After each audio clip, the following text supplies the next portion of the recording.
Gardens Benjamin Library, part of the San Diego Public Library.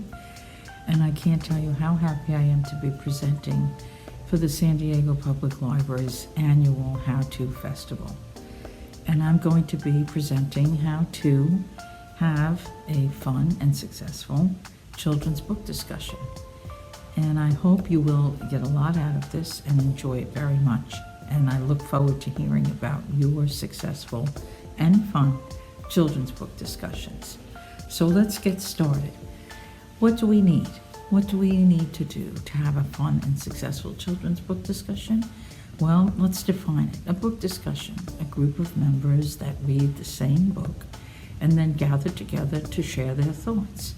So first we need the group, and then we need what they're going to read, and then we need the what, when, the where, when, and how. So it's basically the who, what, where, when, and how formula.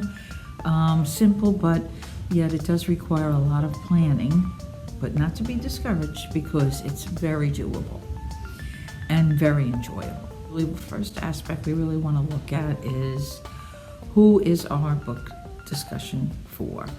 Children's, yes. So what age will the children be? Do we want to have first and second graders, fourth and fifth, one grade maybe? This presentation is geared for parents, teachers, librarians, any and all of the above and everything in between who would like to take on the challenge of having a successful and fun children's book discussion. My experience as a librarian over the years, I've had many children's book discussions, and I generally framed out the age as 3rd through 6th grade, which is a nice wide range. And that worked very well for us at the library. Whereas once we've decided on the age range, then we would want to think about what they would want to read or what would be available for them to read, how to pick a great title. And don't be daunted by this. There's so many titles to select from. Contact your library. We'll be happy to help you with selecting a title and also letting you know if there are available copies. That's another key component that I need to mention. You want to make sure that it's a title that there's copies available. So we know our age group, so let's pick a book. Okay, so we'll use one of the titles I mentioned. A View from Saturday. Let's start with that one. This is a terrific story, and you would want to, when you're reading it, of course, develop some questions. You can also look in the catalog to see if there's a reader's guide. For some of the books that are past Newbery winners or Caldecott winners, there may be a reader's guide available.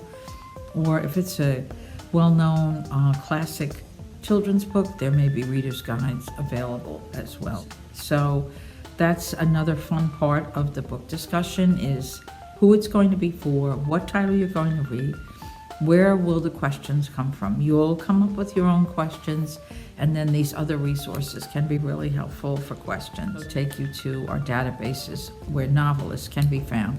And novelists K through 8th can be really helpful. If you put in a title, it will bring up read-alikes.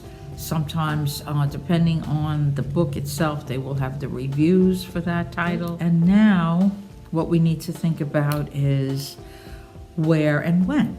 So, because we need to have all these questions answered before we start promoting it, right? Where are we going to have it? Well, is it going to be virtual? Most likely at this point, the answer to that is yes. We may be able to have in-person book discussions. At my other libraries, we had them outdoors when it was possible, on patios. If your library has a patio, if you have a patio at home, if you want to have it outside in a local park, that's also doable. So, broaden your horizons as far as what would be available to you. So if you're going to do it with Zoom, then you will need to promote that, make sure that that's in your flyer.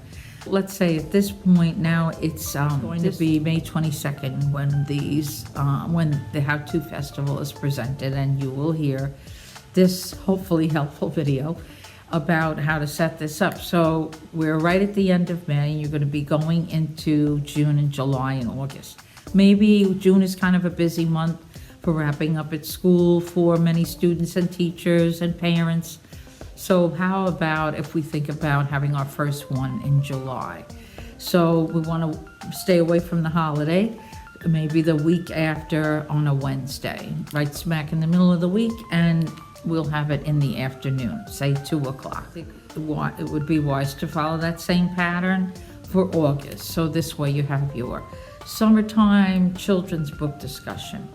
Join us, relax and read, and join us to share your thoughts about what you read at the beach.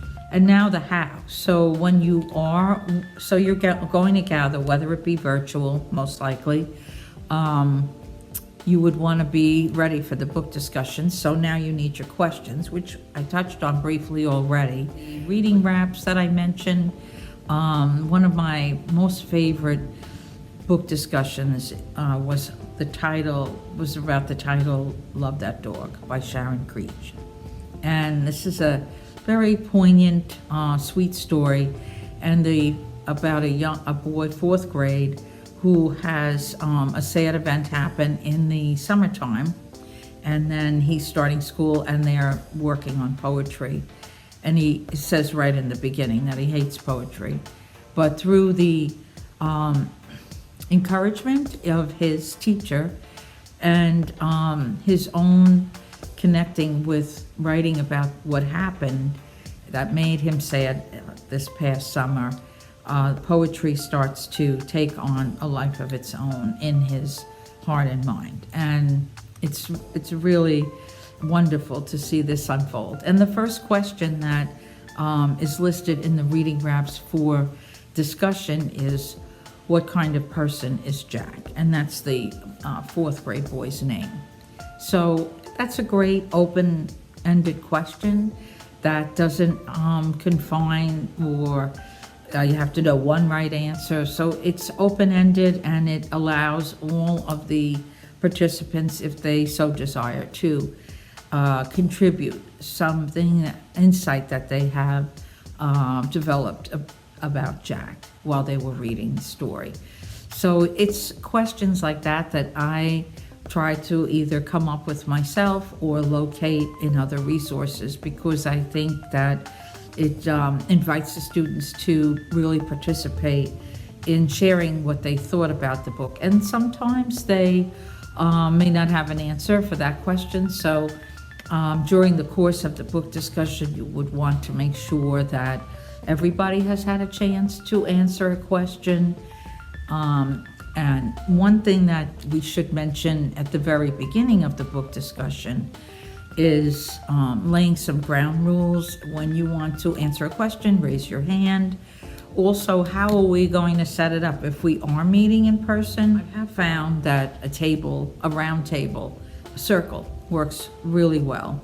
Long tables, not so much if you have a big group, because it almost becomes 2 groups. So I've found over the years that to keep us as close together, now of course, in this day and age, we will keep ourselves safely distanced. That's what I have found that worked really well. Does everybody get to answer the same question? No, that gets then they all start saying the same thing after a certain point. So you'd ask a question, and then as many participants that raise their hand, give them an opportunity to answer. And at that time, if 2 or 3 have already spoken and there's 4 or 5 that have not, I might ask the question. I would ask the question and then possibly call on one of the participants who did not answer the first question. But sometimes it's helpful to just have a little bit of helping them to feel comfortable about answering. What makes the book discussion successful is that the group sort of takes on a life of its own, if you will, where when you ask the question, when they are used to being together, that they become more and more comfortable with one another, and they are more and more comfortable, obviously, sharing their thoughts about what they've read, and their own life stories and personal histories start to come out in some of their answers that are very interesting. I think that one other aspect that we haven't touched upon that really does add to the successfulness of the book discussion are the snacks. And virtual snacks, I haven't figured out the secret formula for that. So let's just back up a little bit to what the promotional materials will look like and what resources we have for promoting our book discussion. If you have a Facebook account, the library has a Facebook account. We obviously promote our programs on our Facebook account.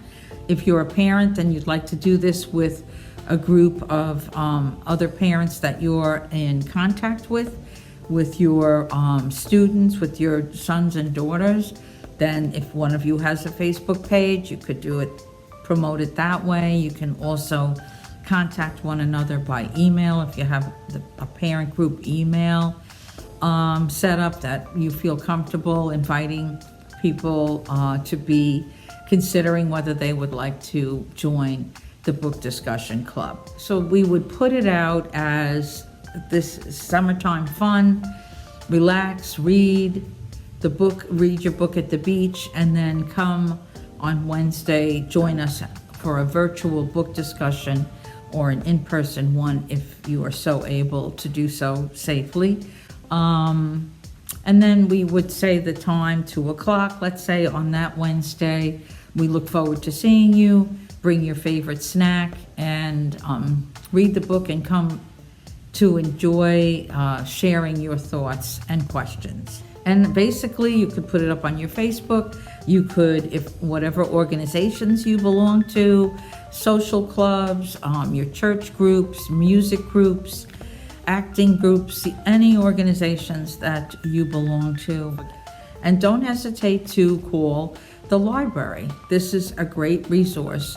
There's many branches, and we are all equally ready and able and more than willing to help you start your book discussion. If you're not already involved in one at the library as library staff.